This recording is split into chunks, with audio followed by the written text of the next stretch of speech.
ինչն է այսօր շատ կարևոր։ Մենք տեսնում ենք աշխարհում ինչա կատարվում, չէ՞։ Ինչա կատարվում, օրինակ Թրամփի այդ հայտարարությունից հետո կամ ոնց Զելենսկուն կանչեցին եւ փորձում էին նվաստացնել։ Մի պահ կարող է ինչ-որ մարդիկ, ովքեր ուզում են այդ ձև տենան, այդ իրանց ակնոցներով, իրանց գալուբոյ ակնոցներով տեսան այդ բանը, բայց հակառակն էր, լրիվ հակառակը, ապրի Զելենսկին։ Ես կասեմ սլավա Ուկրաինի, մալադեց Զելենսկին, ոնց ինքը հստակ ճիշտ պատասխանները տվեց։ Ուրեմն նման ֆորմատով երբեք չի լինում, որ ասենք ինչ-որ մի բան քննարկելու կամ պայմանագիր կնքելուց առաջ բերեն մարդուն նստացնեն, հələ ինքը բան չի քննարկել, դու ինչ ես բերում նստացում։ Գնում են ներս, ինչ-որ բան են քննարկում, դուրս են գալու, ասում են մենք եկանք այս եզրակացության։ Բայց դու ի սկզբանե բերեցիր, նստացրեցիր, կոստյումից սկսած, ամեն ինչից սկսած, մարդիկ արդեն շատ լավ գիտեն չկրկնվեմ, հա։ Ուզել փորձեցիր բան անել, այն մարդն էլ ասեց, հա, դե որ ասում ես 2 շաբաթում Ուկրաինան չէր լինի, ես Պուտինին լսել եմ, ինքը ասում էր 3 օր։ Այսինքն նստացրեց տեղը։ Այսօր Տրամպը խնդիր ունի իր աթոռի վրա մնալու։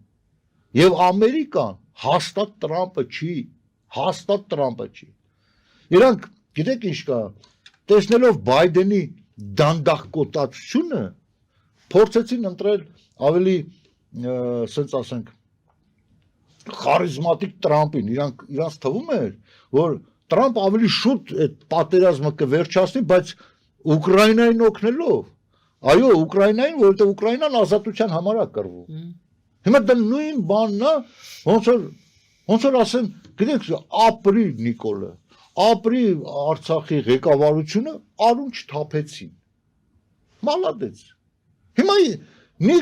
Զելենսկուն մեղադրում են, որ քեզ արուն թափում, բայց ի՞նչ անի արա հանձնվի։ Այսինքն շատ քիչ դեպքեր է մնացել այսօր աշխարհում, ով ազատությունների համար կռիվ է տալ, եւ այդ դեպքերից մեկը հենց Զելենսկին է։ Ոնց կարելի է ազատության համար կռիվ տվողի համար, այսինքն ինչ-որ բաներ գտնել, թերություններ ես գտնում, գնա օգնի, գնա ասա սենց արեք, սենց կարվես ճիշտ կլի, սենց անես ճիշտ կլի, այսինքն արդարացված են դարձնում հարցակումը։ Վաղը հավատացեք, Թուրքիան երբ որ գրավի Հայաստանը,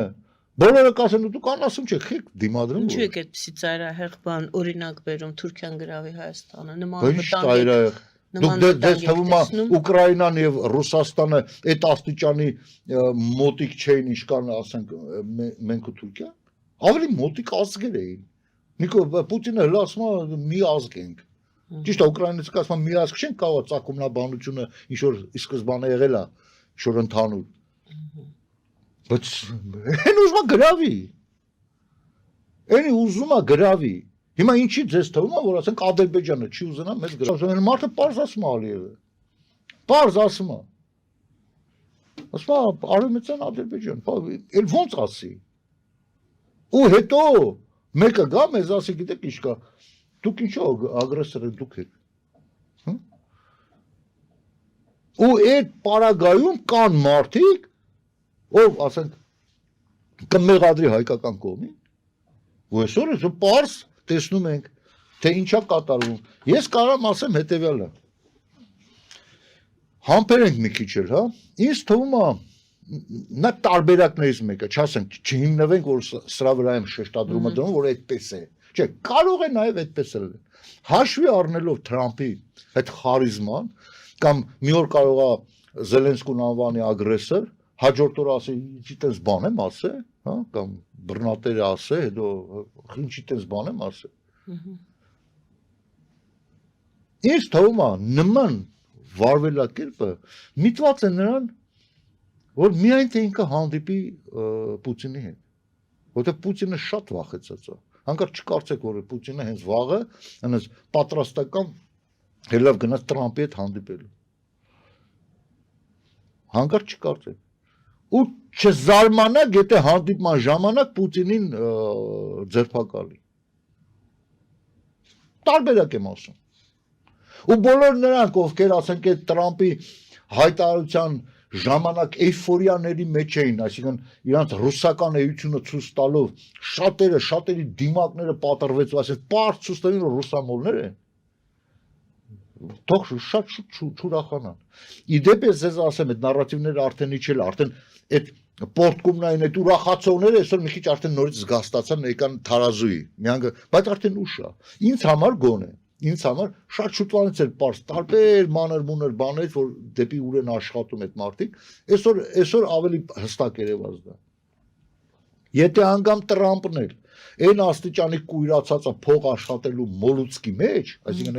այդ հարցերում այնքան է կույրացե, որ անգամ իրար հետարքիր չի, Ամերիկայի հասարակությունը չի թույլ տալու։ Հավատացեք, իրանք ոչ Ռուսաստան են, ոչ Հայաստան են, որ գան ասեն արդեն որոշված է, վերևից ա, իրանց համար չկա, այնտեղ մարդիկ ասում են վերևը ես եմ, որոշողը ես եմ, տարբեր ենք, ախր հանրությունները տարբեր է, շատ դժվար է, գիտեք ինչ կա, ստրուկին հասկանալ ազատ մարդուն, շատ դժվար է անցալում, բայց գոնե այսքան ասելուց հետո 30 տարի գոնե ես ասում եմ դրա մասին, ես չգիտեմ, ես ինչ խմորից եմ, ինչից է դա տենց լինում, որ տենց է, գուցե մի քիչ հաստակող եմ, սենց ասենք, դուս բերի ասենք հանդիպման, Եվ ձերբակալի Պուտինը։ Ինչ հիման վրա ձերբակալի։ Ինքը հետախուզման մեջ է։ Հակայի դատարանը ինքը հետախուզման մեջ է։ Միացյալ Նահանգները կարծես թե այդ հարցում մի քիչ այլ կերպ են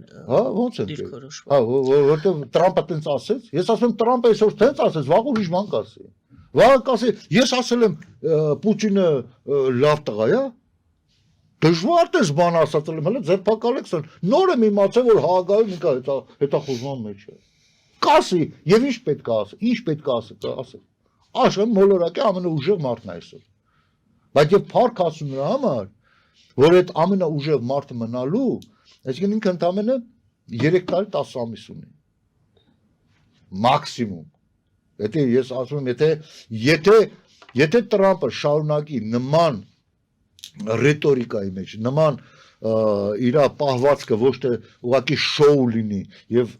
խորքային ձևով հասկանան, որ չէ, սա ուղղակի գիծ է բռնե, որ տանում է, հավատացեք, հաշված ամիսների օրը կթռնի,